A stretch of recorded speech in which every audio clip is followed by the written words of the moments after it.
Hello friends, आज हम BSc part third के केमिस्ट्री का पेपर सेकेंड जिसमें हम यूनिट फर्स्ट में एनएमआर के बारे में पढ़ेंगे, है ना। उसके लिए सबसे पहले हमको पढ़ना है कि एनएमआर होता क्या है ना, या इसके लिए स्पेक्ट्रोस्कोपी है क्या। तो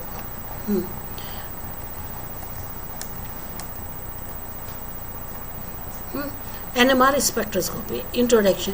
सबसे पहली चीज़ है कि भाई स्पेक्ट्रोस्कोपी होती क्या है। स्पेक्ट्रोस्कोपी में क्या होता है, जब हम किसी मॉलिक्यूल को किसी इलेक्ट्रोमैग्नेटिक रेडिएशन से इंटरेक्ट कराते हैं तो वो इलेक्ट्रोमैग्नेटिक रेडिएशंस को एब्जॉर्ब करता है या एमिट करता है, और उन एब्जॉर्प्शंस को या एमिशंस को हम रिकॉर्ड करते हैं।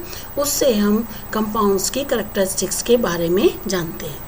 दूसरी चीज़ है न्यूक्लियर मैग्नेटिक रेजोनेंस, जिसको कि हम शॉर्ट में एनएमआर कहते हैं। एनएमआर में क्या होता है, ये इसमें हम क्या स्टडी करते हैं, इसके अंदर हम स्टडी करते हैं ट्रांजिशंस, क्या स्टडी करते हैं जो कि डिफरेंट एनर्जी लेवल्स के होते हैं और न्यूक्लियस के होते हैं। जो न्यूक्लियस हम यानी कि जो हम कंपाउंड ले रहे हैं उसके अंदर जो न्यूक्लियस है, उसका न्यूक्लियस का जो सैंपल है उसको जब हम किसी आउटर मैग्नेटिक फील्ड में रखते हैं तो उसमें डिफरेंट एनर्जी लेवल्स बन जाते हैं, या हम ये कहें कि एनर्जी लेवल्स की डीजेनरेसी ख़त्म हो जाती है। और फिर इन एनर्जी लेवल्स में, डिफरेंट एनर्जी लेवल्स में जो ट्रांजिशंस होते हैं, जो न्यूक्लियाई होता है वो एनर्जी को एब्जॉर्ब करके हायर एनर्जी लेवल्स में जाता है। तो ये जो डिफरेंट एनर्जी लेवल्स बनते हैं इनको हम कहते हैं Zeeman's levels, alpha and beta Zeeman's levels, जैसे यहाँ पे दिया हुआ है alpha and beta Zeeman's level, है ना। इन एनर्जी लेवल्स को, और इन एनर्जी लेवल्स का जो डिफरेंस है, डिफरेंस इन एनर्जी है, वो किससे गवर्न होता है, वो हमारा होता है अप्लाइड मैग्नेटिक फील्ड से, है ना। तो अब हम पढ़ते हैं कि ये कैसे होते हैं, क्या मतलब कैसे क्वांटाइजेशन होता है, कैसे ये एनर्जी लेवल्स बनते हैं। तो किसी भी हम जानते हैं कोई भी जो न्यूक्लियाई होता है उसका कुछ ना कुछ स्पिन एंगुलर मोमेंटम होता है, और जो एंगुलर मोमेंटम है वो उस न्यूक्लियाई में जितने भी पार्टिकल्स हैं, पार्टिकल्स मतलब जैसे प्रोटॉन्स एंड न्यूट्रॉन्स, है ना, तो उनके एंगुलर मोमेंटम का सम होता है न्यूक्लियर एंगुलर मोमेंटम। तो ये किसके बराबर होता है, ये होता है h/2π रूट I × I+1, जैसा कि ये यहाँ दिया हुआ है इस फॉर्मूले से। तो इससे हम किसी न्यूक्लियाई का एंगुलर मोमेंटम कैलकुलेट करते हैं। एंगुलर मोमेंटम कैलकुलेट करने, अब ये जो I है, इसमें I क्या है, I है स्पिन क्वांटम नंबर। अब इस I की वैल्यू क्या हो सकती है, कोई इंटीजर हो सकता है, 1 2 3 4 5 एंड सो ऑन। ये क्या होता है, ये कब होता है, ये कंप्लीट इंटीजर कब होता है, जब प्रोटॉन्स और न्यूक्लियाई में प्रोटॉन्स एंड न्यूट्रॉन्स की संख्या इवन नंबर हो, यानी कि सम नंबर हो। जैसे कि नाइट्रोजन में कितना होता है, 14, 7 न्यूट्रॉन्स होते हैं और 7 प्रोटॉन्स होते हैं। तब हम इसको कहते हैं कि इसका जो सम I की वैल्यू क्या होगी, 1 होगी या 2 होगी, इसके अंदर आएगी। इसी तरह जो दूसरे होते हैं वो होते हैं जब I की वैल्यू हाफ इंटीग्रल हो। हाफ इंटीग्रल कब होगा, जैसे कि +1/2, 3/2, 5/2। ये कब होगा, जब न्यूक्लियस में न्यूक्लियॉन्स का नंबर ऑड होगा। जैसे कि प्रोटॉन, इधर हम देख रहे हैं प्रोटॉन में 1, है ना, फ्लोरीन में 19, इस तरीके से ये होगा। इसी तरह I की वैल्यू जब 0 होगी, 0 कब होगी, जब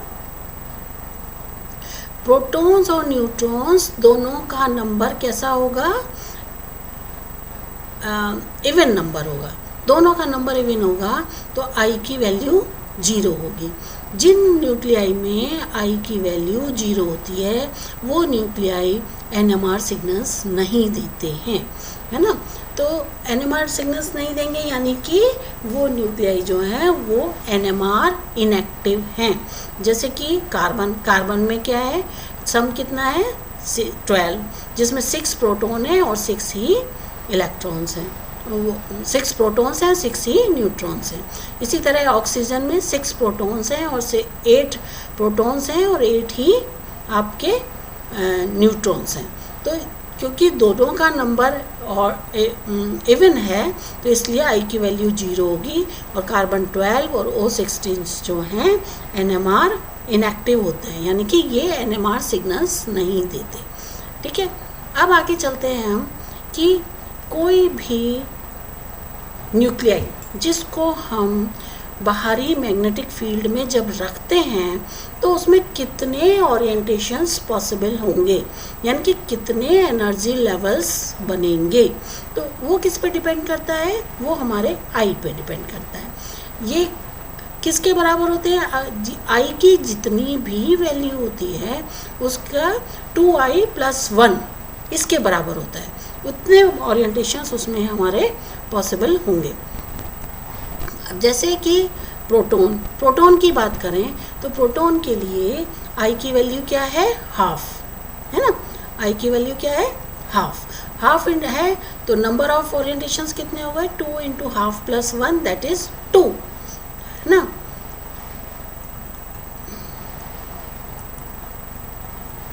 इसको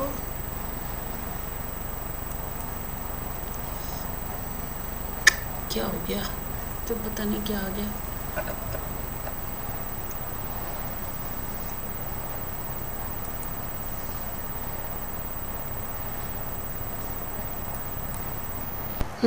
तो इसकी वैल्यू हो गई 2, यानी कि ये फिर हैंग कर गया है। तो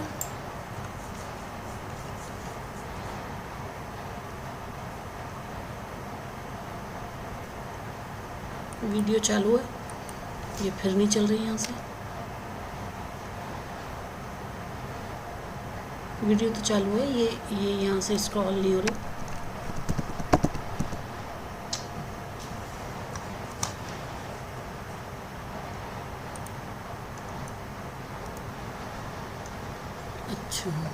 ओरिएंटेशन ऑफ प्रोटॉन्स, अब प्रोटॉन्स में कितने ओरिएंटेशंस पॉसिबल होंगे, क्योंकि इसके लिए आई की वैल्यू क्या है, -½ वो हाफ इंटीजर है।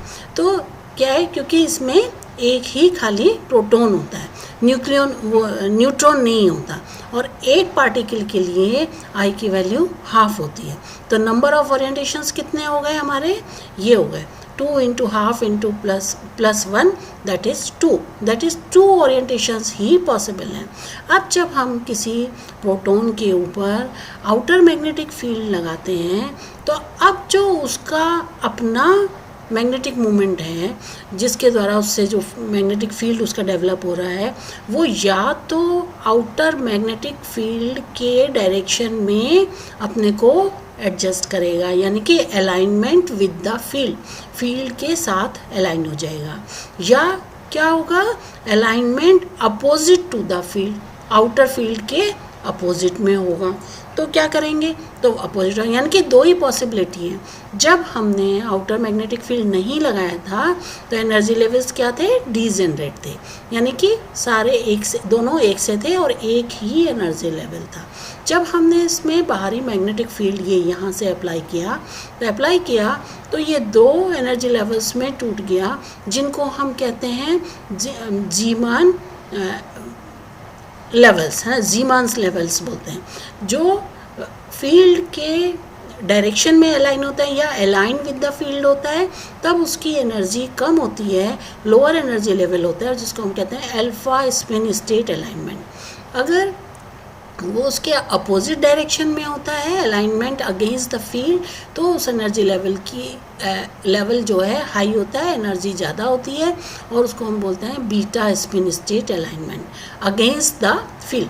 तो इस तरह ये इन 2 में बढ़ जाता है, जिसकी वजह से अब क्या होता है, अब जो इलेक्ट्रॉन है, न्यूक्लियस जो है हमारा, वो क्या कर रहा है, जब स्पिन करता है तो उसको हम क्या सप्लाई कर रहे हैं, उसको हम रेडियो वेव्स की फ्रीक्वेंसी सप्लाई कर रहे हैं।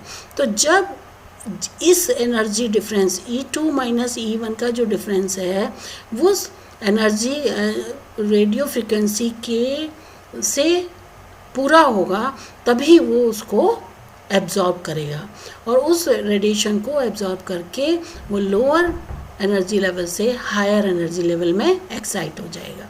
फिर थोड़े टाइम बाद वो वहाँ से वापस नीचे आएगा और इस तरह ये दोनों के बीच में रेजोनेट करना शुरू हो जाएगा। अब देखें,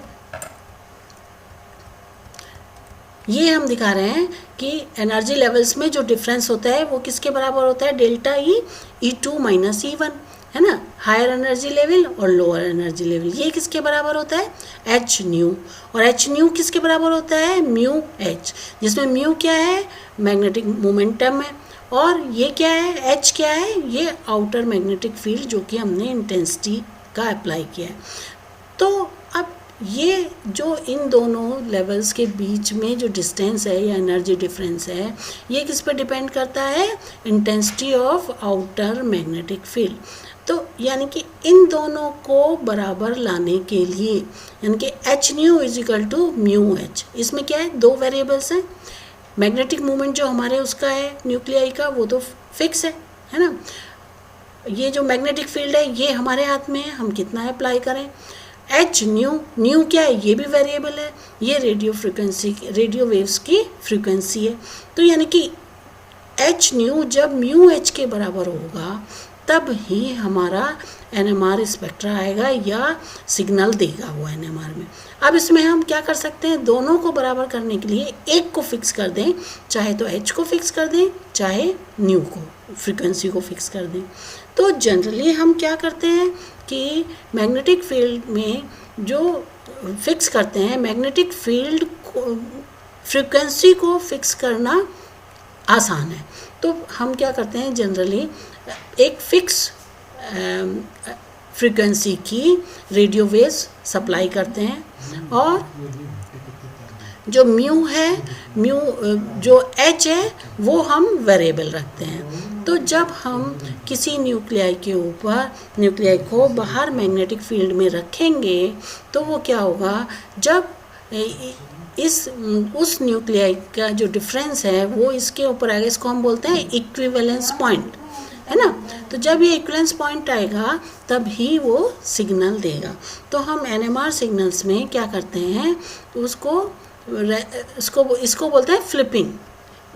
उसके न्यूक्लियस का लोअर लेवल से अपर लेवल में ट्रांजिट होने को हम बोलते हैं फ्लिपिंग। और इसी पर जब हम करते हैं तभी हमारा जो है एब्जॉर्प्शन होगा और वो उसमें सिग्नल देगा। इस तरीके से किसी न किसी मैग्नेटिक फील्ड पर वो जो न्यूक्लियाई है वो सिग्नल देगा। तो इस तरीके से ये हमारा NMR सिग्नल मिलेंगे, या इसको हम बोलते हैं NMR स्पेक्ट्रा।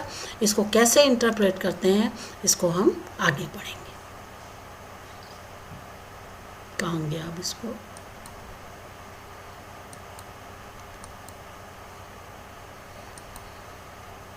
कहाँ गया, कैसे पॉज करूँ इसे।